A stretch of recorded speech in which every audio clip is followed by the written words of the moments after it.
Welcome to the Branding Room Only podcast, where we share career stories, strategies, and lessons learned on how industry leaders and influencers have built their personal brands. Now, let's get started with the show. Welcome to a special edition of Branding Room Only, where we delve into the personal brands that paved the way for transformation and innovation of leaders and influencers across professions. I'm your host, Paula Edgar, and today, as we approach Independence Day, we celebrate the spirit of freedom and new beginnings. And I thought, what a wonderful way to revisit this than to revisit a profound conversation I had with Michele Coleman Mays. She's a true pioneer who redefined leadership and advocacy. And in the episode, we explore the themes of retirement, retiring traditional practices in favor of reimagining new paths and new opportunities. So whether you're listening for the first time or returning for more insights into Michele's path, this conversation promises to inspire your journey towards personal and professional independence and better, bigger branding. Let's dive in together. Hi, everyone. I'm Paula Edgar, the host of Branding Room Only, where I feature industry leaders and influencers so I can learn about how they're using their personal brands, their skills, and their experiences to strengthen and amplify their personal brands. And I'm so excited because I have one of my favorite people here today, Michele Coleman Mays, who is the Vice President, General Counsel, and Secretary of the New York Public Library.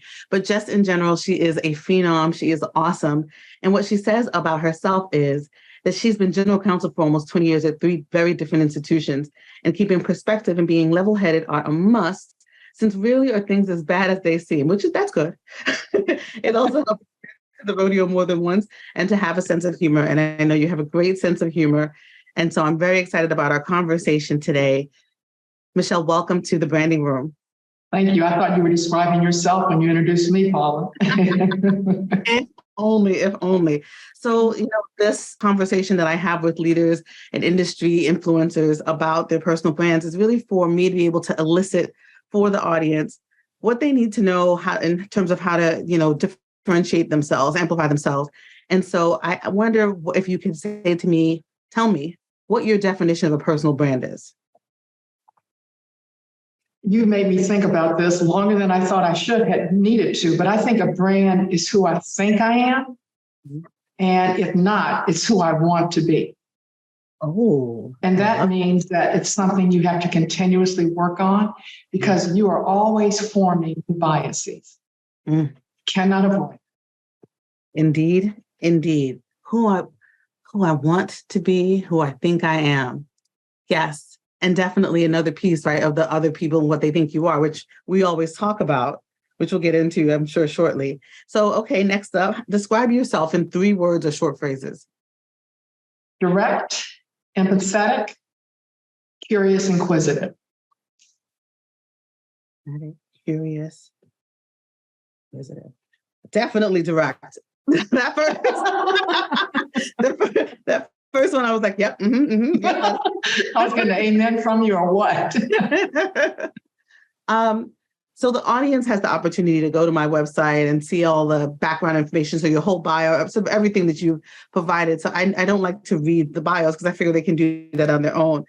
But when I look at your bio, I'm like, oh my goodness, you have done so much. Does it feel like you've done this much? Yeah, when you look at how old I am,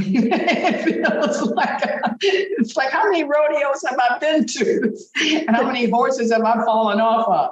In some ways, I don't think about it because it's pretty much what everyone does every day. You just get up, brush your teeth, and keep breathing. And then you look up, and 20, 30, 40, 50 years have passed.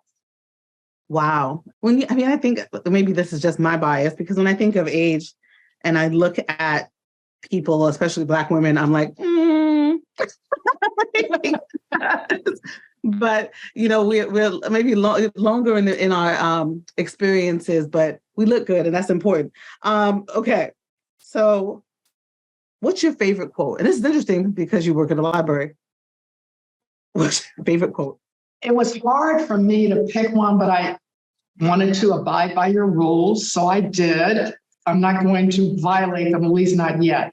And it's by someone that was born, many, many centuries ago. It says, out beyond the ideas of right doing and wrongdoing, there is a field, I'll meet you there. And I'm going to have to sit and think about that. Yeah. No, that's going to make everybody to sit and think. Of course, we're going to include the quote. What resonates about it for you? Because very often you have to figure out where people are to meet them and not necessarily where you are. Mm-hmm. If you want to even try to find common ground, there's a lot of give and take. And so rather than saying, I'm right, you're wrong, I'm looking many times for the middle, even though I've also heard this quote, the middle is where it's easiest to get run over. Yes, you can't please everybody. That definitely resonates in terms of, for me, in terms of hearing that last part. But I want to sit and think about that quote, because it's not like the regular sort of, oh, here's da da da. It's something to really make you reflect. And I hope all of you who are listening and watching will be reflecting on it. On the flip side, and it's currently Black Music Month, it's June. What's your hype song? And I'll give you a little definition of a hype song, which is if you want to go into a room and have them know that you're going to, sort of take over, be that director, what song is playing in your head, or what song do you need to play in your head to kind of get you in a right space? It can be either one of those. I don't think of getting in the right space by music, but nonetheless, I do know two songs. I picked, so I'm violating your rule. I'm going to name two, not one. But I like Happy by Pharrell Williams and Proud Mary by Tina Turner. Oh, I love it. And they're all escalating hype. Those are escalating ones, so that, brings you, it's not just here, it takes you up on crescendo. So I like it. Okay. So when you think about your brand and who you say you are, what you want, when you think about how you have done that in all the different places that you have trailblazed, what are some of the ways that you have built your personal brand? What kind of platforms, what are some of the strategies that you have used that we should know about? Well, the one thing that it wasn't my idea several years ago, because the book has been out now, how many years? 12 this year, is Courageous Counsel, because that was a way to, and I co-authored it with another lawyer, and that was a way to communicate lots of lessons learned, knees scraped, so that people could realize you can blaze your own path. There's no cookie cutter answer to how you do this stuff. So that's one way that I'm very proud of, I've been able to do. And I have folks coming over to me, even all these years later, saying that they reread certain sections. And that was the whole point, that if there was a woman's, it's all women in the book, or people, if you want to be more gender neutral, that shared their stories, and stories resonate with people, rather than just saying, here's my bio, I've had this job for 10 years, I did this before. It's the stories that catch people's attention. And the second thing that I guess I would call out is I speak in a lot of different settings, not unlike you, Paul. And they're very diverse. It could be a law firm, it could be a law school, it could be a high school. It doesn't matter. And that's a way for people to see you and realize there's a person there, as imperfect as they may be, that has lessons they want to share to maybe make your journey a little easier.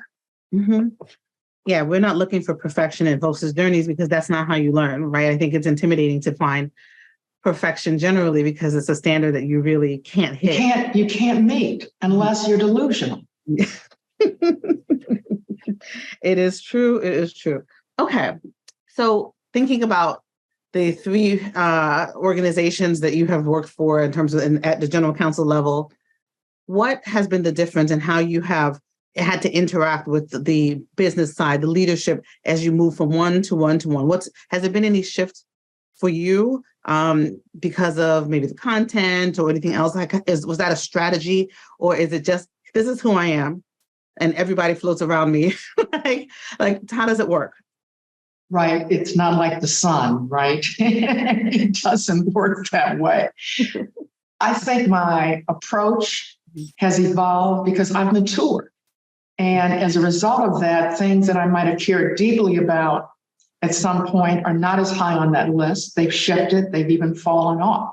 Mm-hmm. And so I have no doubt that things that I would have gone to battle for or things that I said were extremely important to me. As your world changes, so do those priorities. And as a result, your brand follows it. The one constant, and you probably know this because you laughed when I said it earlier, is I've always been direct. That doesn't mean I always open my mouth. I've learned that's one of the things I've also learned, that it is probably prudent on occasion to be silent, which can also be a powerful tool. I mean, that we're definitely going to pull that out of the clip because people need to hear that. I think that folks think the loudest person in the room is the most commanding. And sometimes that silence can totally fill a space to say, I mean, for me, if I'm quiet, I'm not happy. Everyone knows, like, if I'm silent, it's telling you that I'm not okay. So there's communication happening, and being self-aware and having enough EQ to understand that silence is a tool is a perfect, I love that as a lesson. So I'm glad that you said it. And Paula, I would say this as lawyers, we sell our advice. That's part of who we are. That's in our DNA. And of course, typically that means you're communicating in some way, whether it's written or oral or whatever. And the idea that you would shut your mouth or put your pen down sometimes escapes people. And yet it is true that you are not necessarily at your best if you're always the one taking oxygen out of it. And it's such an interesting, I think, balancing act, because when you're in a space, people want to hear from you because you have expertise. And on the flip side, particularly when you're in-house, you need to make sure that you are balancing all of the different perspectives and needs and providing them with what they need while not taking out all the air out of the room. And I have seen a lot of people take air out of the room. I know. Trust me. Mm-hmm. We won't have you give names. No names. No, never that. That's not good for our branding. So tell me this. How do you differentiate personal branding from your reputation? Well, that's easy to me because brand, go back to my definition. It's who I think I am, who I want to be. Reputation is what comes back after you put out who you think you are. It's what you then hear people have received. And if the two align, that's nirvana. But if the two are in conflict, you need to look in the mirror because what you're putting out there is not what's being accepted. I love it. I do. So we have this conversation often. So we don't disagree. We just align a little differently. And I love exactly how you laid it out because it's true, especially that if you don't hit that nirvana piece, there's a challenge either way, whether you call it branding or you call it reputation or you're combining both, because there's a disconnect. Right? You want there to be alignment in what you're putting out and what is being received. So to that end, you talked a little bit about what your words were. What do you think your reputation is? If someone was going to say, this is Michele, what's your reputation? I would say that I'm a seasoned leader who partners, and that's a very important word, partners to identify creative ways to achieve measurable results, and who believes in this quote. It's actually by Nelson Mandela. I never lose. I either win or I learn. I love that every time we talk, you teach. I recall seeing you speak at MCCA, I don't know, maybe 4 or 5 years ago. And you were telling the story of, oh gosh, now I'm going to forget her name. I should have written this down. The first... Charlotte E. Ray, is that the one? Yes. And you talked about how she was buried in Brooklyn. And I remember after your speech was over, as somebody who also does this, you want the takeaways to be ones that resonate. And I'm sitting here, I'm like 5 years later, I'm like, it resonated. Like that's what you want. You want the teaching, the pull out, the takeaways, and the importance to be reflected back. And so I would say in terms of your reputation is that you are direct and you also are, what's the word? Sustaining is the word that comes to me. Like I feel like I know exactly what I'm going to get when I come to you. That consistency, but I also feel like I'm going to get what I need, and that is important. So, to that end, if you think about leadership positions that you've held, not just in sort of the work you had, but also boards, et cetera. is there a shift or is there any sort of difference in how you interact when it comes to board or civic leadership and putting out your brand versus work? I think the context matters. That you've got to know who your audience is and what they need. Again, trying to meet them where they are. So I would never approach, let's say, a person who's younger in career the same way I would a CEO. That would be tone deaf. And so you do have to moderate enough to appreciate what that person brings to the party, what it is they're seeking, what value you bring to the equation. And as a result, you're not going to communicate the same way. I learned a long time ago from an executive coach who talks about how do people learn, for example. And everybody doesn't learn the same way. Some are auditory, some are visual.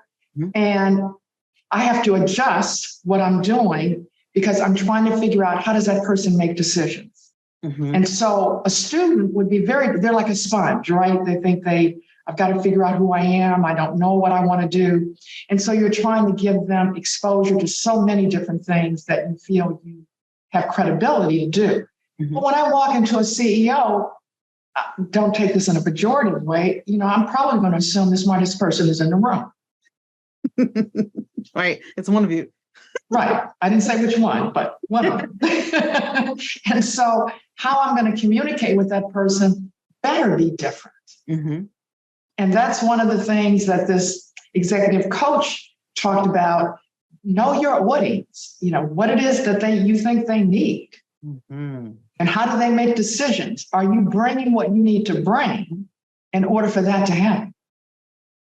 I love that you brought up executive coaches because not often do my guests talk about sort of support structures that they have that can also help them with their brand management and leveraging their lessons and also how they communicate. I think it's important for us to be able to access and utilize resources to level up. Like Michael Jordan used a coach, right? There's a lot of people who are at the top of their game who use coaches. And so I'd love for you to talk a little bit more about accessing resources, the importance to do so to build your brand and also to build your skill set. Exactly. I think that can come in so many different ways. I don't even know where to begin, Paula. But certainly I talked about the executive coach, and my coach, this goes back decades ago. I'm not talking about anything recent, but he was extremely useful to me. And this is going to seem like a contradiction. Go back to what is your reputation or what's coming back at you. He would tell me, well, this is how people see you. And I'd go, really? But at the same time, when he would say that, on occasion, I say, well, I need to modify that. That's not how I want to show up. I didn't realize that that's how people were interpreting my behavior or my words. And so there were things that I consciously worked on changing. But there were other things he pointed out, at which point I looked at him and said, not negotiable. And you ought to convey that when you go back to talk to somebody, because I'm not changing. Which brings us to one of my favorite words, as we talk about in every one of these podcasts, which is authenticity. And Paul, let me go back and then before you go there, because we can finish. So when I talk about executive coach, that can be expensive, but I've seen people actually invest their own funds if their organizations will not do it because they realize the return on investment is so high. The other thing is what we call your personal board of directors. They're people that you respect, that have insights that you don't necessarily share, that you literally are like a magnet trying to find them and glom onto them. The other thing you can obviously do is look at mentors, right? Sponsors, or even organizations you can join. I mean, that's why I said there's so many different tentacles that would allow you to do that. 100%. And what challenges me often, to just be very clear, is like your first point, which is when people are like, oh, well, my firm or my organization won't pay for it, so I'm not going to do it. And I'm like, it's you. You only get to, you are your investment. And what you put into it, you get out of it. And so, yes, of course, you would love to have that as a benefit, so that you're getting back some of the resources that you're putting through. But you should still, all of you should still be thinking about how to invest in yourself and your career and your brand on your own, as a part of your own strategy with your board of directors, sitting with your like all of those things are important. and cannot be segmented, even if somebody else is not paying for it. So figure that out. There's a lot of free resources, and there's also ones that you can pay for differently, and it's something that we should be prioritizing. I believe that 100%. I'm glad you brought that up. I absolutely agree with you. You know, when I said there were certain things I had to change, go back to how we talk about I'm direct. Mm-hmm. I have a tendency to do that no matter who you are. And so a CEO with whom I had many encounters, he noticed how direct I was. This is before I became a general counsel. And he was reticent as to whether that directness would play well in the board. I modified my behavior significantly. So you do that in order to get into the boardroom and get a space at the table. And then you're like, ta-da, I'm here. A little bit. In moderation. I don't do it all at once. And I think that sometimes when people, you know, we talk a lot about the intersection of these areas of soft skills as well as diversity and inclusion. And there are times when people in their conversations will talk about fit. And you know that's biased, and you know that that's how it's showing up. And particularly when you're thinking about women, and for us, you know, women of color, and specifically Black women, how we'll show up. Are we able to be those authentic selves? And I'm working through my own sort of theory about the authenticity and whether we have access to it or not. But I wonder what your thoughts are. Do you feel as if authenticity is something available to all of us, or we have to earn it, or any other sort of perspective on how authenticity shows up? That's a very complex question, Paula, which is why you're still working through. I would hope that you can show up authentically most of the time. Because if you're not, let me tell you what my theory is. You're spending a lot of energy hiding yourself. And if you're taking that much energy to mask what you believe, what you do, then you're not applying that to other things that truly need your creativity. Because you've got to watch whether, do I say that my partner is a male? Then they're going to know I'm gay. Or do I say that my partner is a woman? Then they're going to know I'm gay. Or that indeed I'm a trans, you know, whatever the case may be.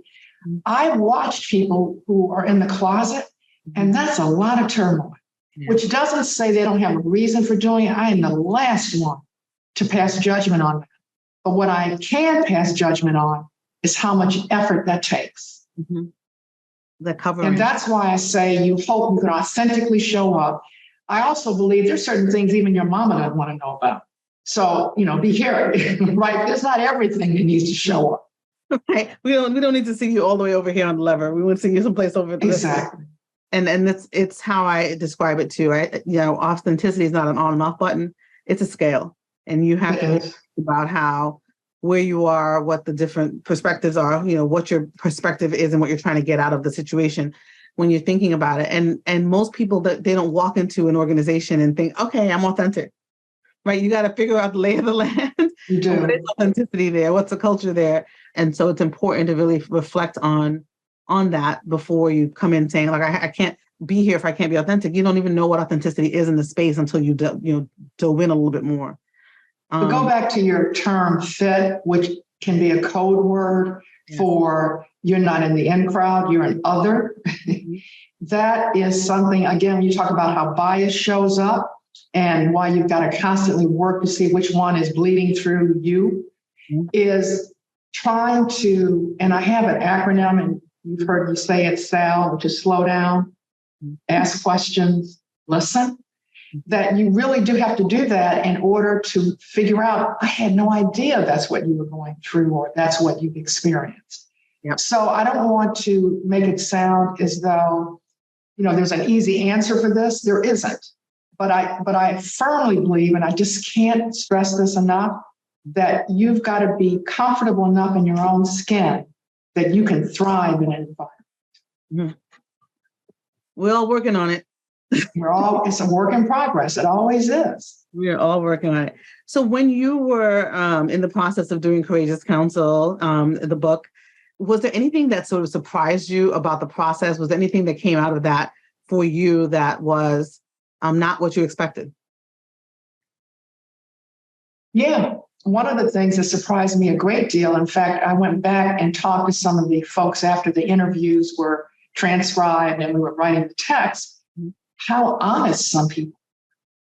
They did not gild the lily. And I actually went, the one comment in particular, because the firm, I think, was identified, where a woman relayed the story that partners said they're letting women in, next they'll let dogs in. It was something equivalent to that. It was pretty derogatory.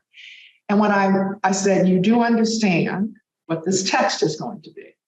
And I'm just confirming with you that you do not want to rethink that. She said, absolutely not. So the honesty, including failures, which I think, the gift of failure, which sounds like an oxymoron. We talked a little bit about who you are and the fact that you've got straight knees, but nobody can see because you got your hands on. So I don't think the women felt they had to hide themselves because they wanted to be as genuine and as authentic, even though they knew it was a permanent record. The other thing that I was a little surprised about, but I guess I shouldn't have been, is some people simply declined. They didn't want to be in the book. Why do you want to highlight women? I'm just a really good lawyer. Why do you have to put the gender lens on it? And I was like, fine, it's nice chatting with you. Have a nice life.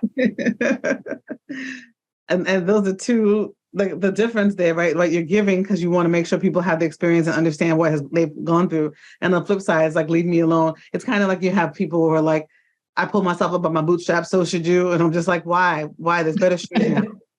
We can do this differently. We don't have to do this. Exactly. So those are the two things that stuck out in my mind. Okay. Love that. I just got a thought in my head and then it just ran out. So I kind of brought up the board piece because I do think it's a difference in terms of how you interact, like I was saying with folks, because work and then the separate part about doing board engagement. Forget about board engagement, just thinking civic engagement, because I know you're involved with a lot of different organizations. And there's some that are particularly very close to you. So do you want to highlight any that I think, especially recently, that are ones that you just feel like are integral to your trajectory at this time? Well, one area that goes without saying is the effort I've spent when I talk about speaking engagement. Many times it's before female audiences or folks that can have babies, if you want to describe it that way. And as a result, I think the fact that I chaired the Commission on Women from 2014 to 2017, that really gave me a big platform to work on some issues that were extremely important to me. One is bias, and the other is the tension between white women and women of color, both of those. The thing that I'm doing right this minute, but that was several years ago now, but what I'm doing right now is I'm the vice chair of the board for the Center for Reproductive Rights. And that is one busy board. For those who may not know, that center is the one who argued the Dobbs case, which is a year plus this month when they overturned Roe versus Wade. And now they're in the good fight to prove to people that reproductive health, reproductive rights are human rights. So that takes a lot of my time. Speaking of your time, you're planning on retiring from your current role. I got a different word for it. It's either retooling or reimagining. So, okay, retool-magine. Reimagine tool. However you'd like to discuss it. Tell me about this, your next steps in your mind and what that's going to be and how you're planning to launch, when. Give me some deets. So you have conflicting emotions when you're saying, I'm walking out the door and nobody's going to send me an email and ask me to do anything anymore. I don't have to check my emails. Like, what will I do if I'm not on my iPhone? And so they're mixed emotions, somewhat like separation anxiety, if you want to call it that. Yes. But I also believe, the one door closes, another opens. And so some of that I'm working on making sure the door is there. But the other thing is I'm open to possibilities. So for example, one area that I want to explore, I'm sure you're familiar or not, the history makers. So I know Juliana Richardson really well. And as a consequence, I told her that when I leave, I want her to train me. Everybody's trainable, right? To learn how to interview people that have done noteworthy things. So I want to go around the country interviewing these people that she's identified. And, I always like the fact that it's not necessarily famous people. That's why I said it's folks that have done something noteworthy in their world or in the broader world. And so she said, oh, that would be great. I should have never told her because she thought I was leaving sooner. I said, Juliana, keep your gunpowder dry. I'm not gone yet. So that's one thing I'm doing.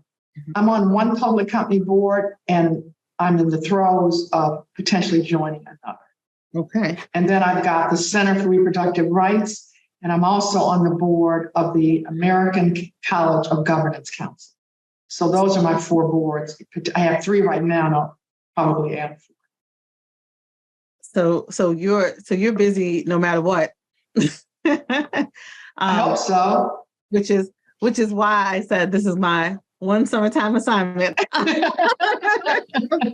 like, no matter what, I'm going to get Michele because she is busy. And I know this for sure. So when I think about that, and you said leaving your space open for what other things could be, are there any sort of shoot for the stars, I really, really want this, that you're thinking of that's in there other than the history makers? I could see you doing a TED Talk. I've done one, but it was many years ago at Allstate. I did it. I hadn't thought about that, Paula, but that's why I'm saying I'm open to the opportunities, because as you and I both know, sometimes opportunities come to you and sometimes you create them, but both can be fulfilling. Yes. And thankfully so. I'm smiling because I'm like, this is, you think of things as a sun setting, and then you think what's going to happen. But everybody, for the most part, who I know who has gone into retirement has been like, and now I have this business, or I started this thing, or I have this garden, or whatever it is. And it's like a renaissance, right? It's not, but I like that as a new word. Instead of retirement, yes. I have my renaissance. Because it's what's okay, they all start with R, right? Reimagining, retooling, yes. renaissancing. Yes, I think that sits well because it is, and it gives people something to look for. Like, what's going to be that next thing? Because a renaissance is like a shift.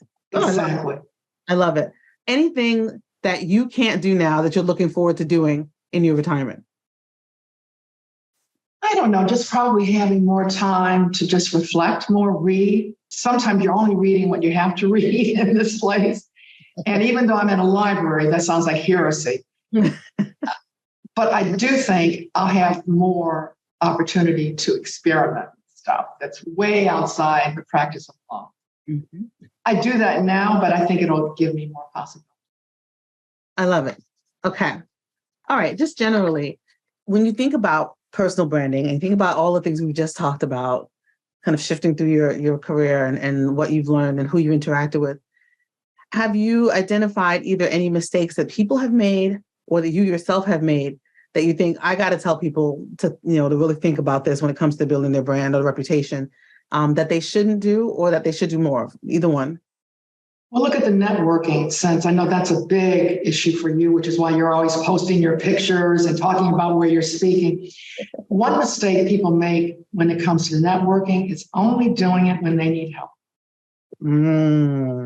People become very resentful, whether they know it or not, when I've not heard from you, but the minute you got laid off or the minute you want to go for a big opportunity, that's the only time I hear from you. Never ask how I'm doing. What's going on in my world? It's all about you. And the other thing is making networking or tending to your garden, right? That you do it in a way that makes it sound like some profound effort, other than would you have water and fertilizer? You got sunlight and you got all the other stuff, and you got to do it. I mean, you're right, because people and relationships they're the heart of our profession, any profession. I mean, any really. profession, and you have to tend to them. Mm-hmm. And that doesn't mean it has to be, I got to have dinner with you. Sometimes I just drop an email that said, thinking about you, wanted you to know that. And sometimes that's all that's needed.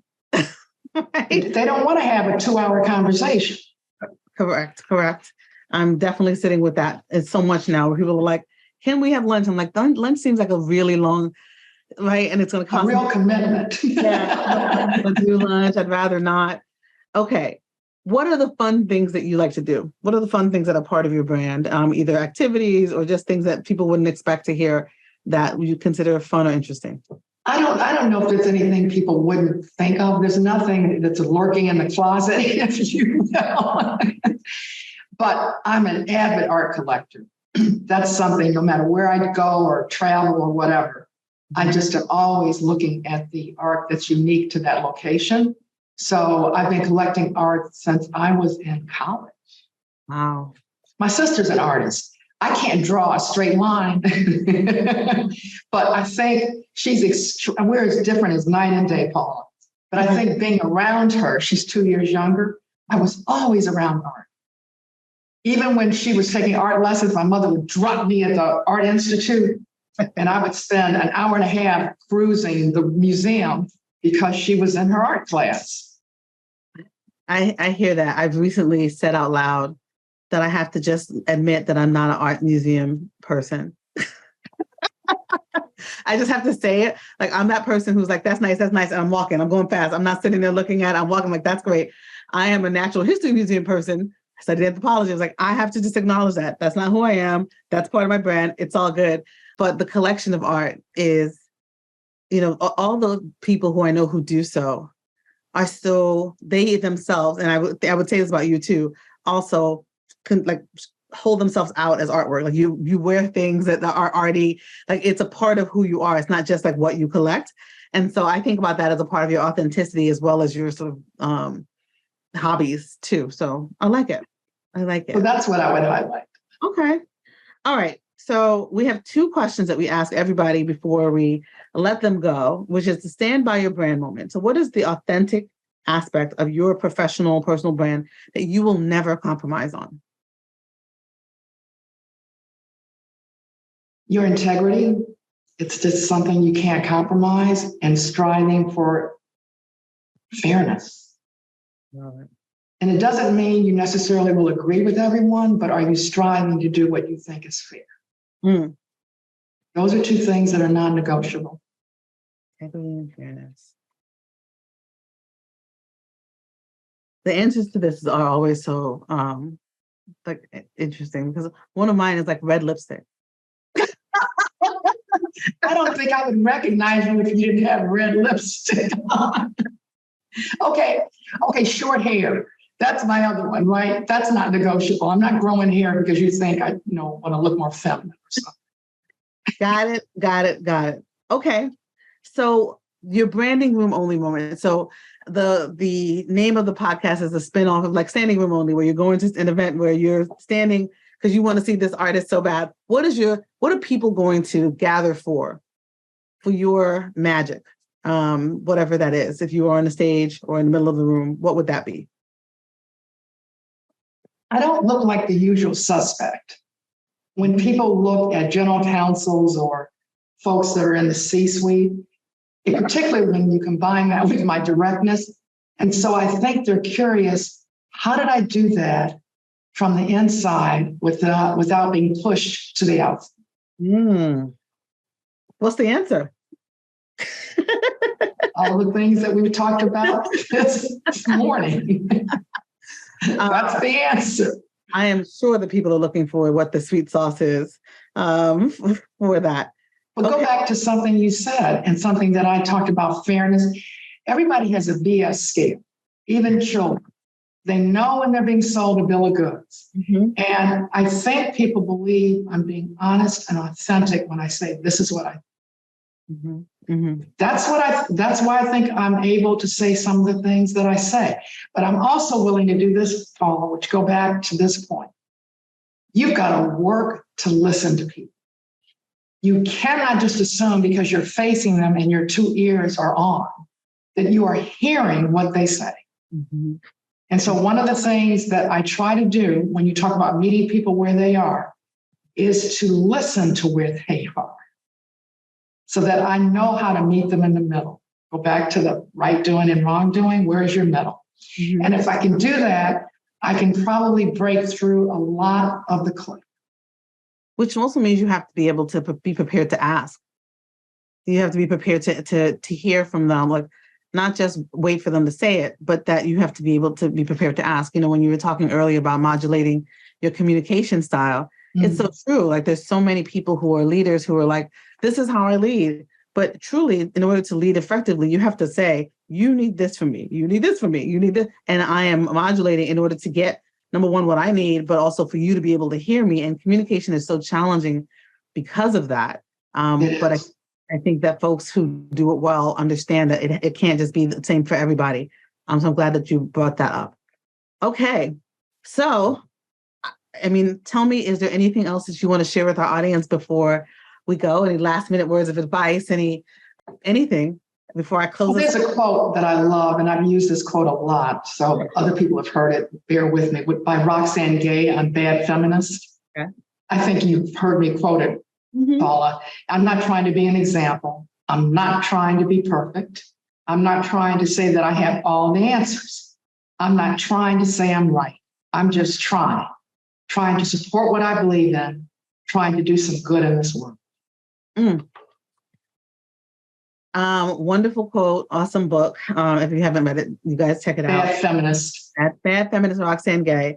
Thank you so much for joining me on Branding Room Only today. It was a conversation, as I knew it would be. So many things to pull out. So folks can reach you on LinkedIn. That's it. I'm not on any other platform. And I'm not apologizing for that. Folks, if you need to reach Michele, you're going to reach her on LinkedIn. And, as you end this chapter and go to the next part of your renaissance, I wish you the best of luck and can't wait to see what you do next and how you change the world, because you definitely personally, as well as professionally, have shifted the lives of so many people. And I thank you for it. And so thanks for your time. And thank you, Paula. And thank you for being in the game. It's all good. It's all good. Bye-bye. Thank you for joining us for this inspiring revisit with Michele Coleman Mays. Wasn't she great? Especially as we reflect on themes of independence and new beginnings for Independence Day.